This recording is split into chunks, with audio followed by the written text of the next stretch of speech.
What are you guys thinking about your business? How's it going? Our business is going real well. We're busier now than we've ever been. We're further behind than we've ever been. So it's a wonderful business climate for us. What is challenging about doing business in Amarillo? Qualified help. Yeah, workforce. Yeah. Workforce. We've got a great team going right now, and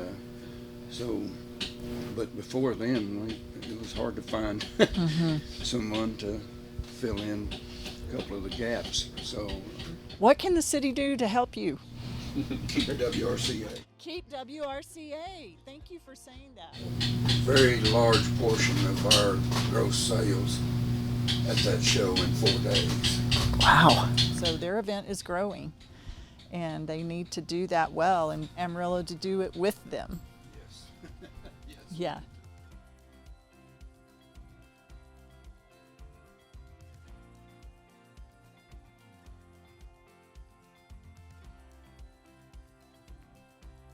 Amarillo is a very growing, bustling city. I'm looking at other business opportunities. Trash is, it's a COVID-proof business. So Yeah, I'm really there happy. you go.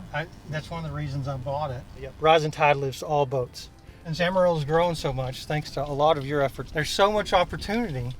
I know you're the mayor of Amarillo, but so many other surrounding communities are impacted by this that it lifts everybody up. Rising tide lifts all boats. So what are the challenges of doing business in Amarillo? You gotta know, it's like any business, you gotta know what you're doing. You can't just be Johnny off the street, expect to get anywhere. You know, there are regulations a little bit, like asbestos and some other things, but it's really not that big a deal. It's not prohibitive. I bet in some places it's illegal for me to exist and come do this stuff. It's not. As a private trash hauler? Right. Yeah.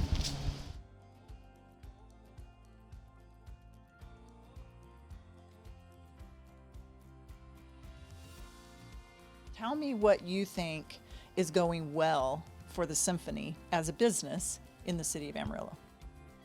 What's going well is that we have a great resource of talent to draw from. Oh. We draw a good number of our musicians from this region. Now there are some that we bring in from further distances, but as a whole, we're very strong locally. So our talent pool is quite good. Yeah. What are some of the challenges of doing business in Amarillo? Well, most recently, COVID, of course, has affected all of us. We lost a great number of subscribers. Almost half of our subscribers didn't come back after the pandemic has slowed down a little bit. So we're working hard to bring those people back off their couches. How would you answer that question? Why Amarillo? I think the people, because I'm starting to meet as many people as I can, but it's some really, really unique, very friendly, very interesting people here, and I think that links directly into how strong the cultural life is.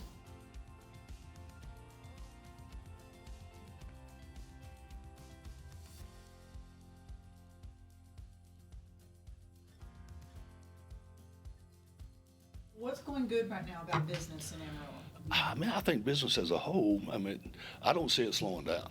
You read it, everybody, the economists and everybody tells you what's fixing to happen. It's the recession, that things are going to slow down, but the restaurant business has not.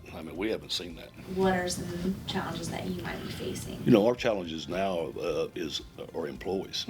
Okay, we're like everybody else. It's not that we're not getting employees, but some of the quality employees that we're getting, and we do a big show once a year. Okay, so in the Civic Center is kind of divided up, so I can't do as big a show as I want to do. Just because of the way the Civic Center is set up. And again, we spend quite a bit of money on this show, and we bring customers in from all the different states that we're in. So they're in town. So it would just help us tremendously to have that, for one thing. Amarillo is really a pro-business city.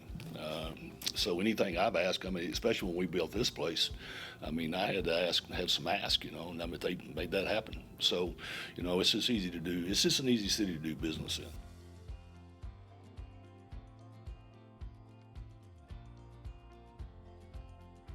We manufacture and sell huge aggregate equipment. We build conveyors for all types of industries. We build chassis and structures, and so we build big stuff. Some of our local customers are right here, but we have done it throughout the U.S. and Mexico. What's good about doing business in Amarillo? The thing that we realize about Amarillo is people want to work for people. They don't want to work for corporate. They don't want to work. They don't just want to be a number. Just having those that small town feel and the fact that we're a team and we're not corporate and we can make the decision in this room if we need to.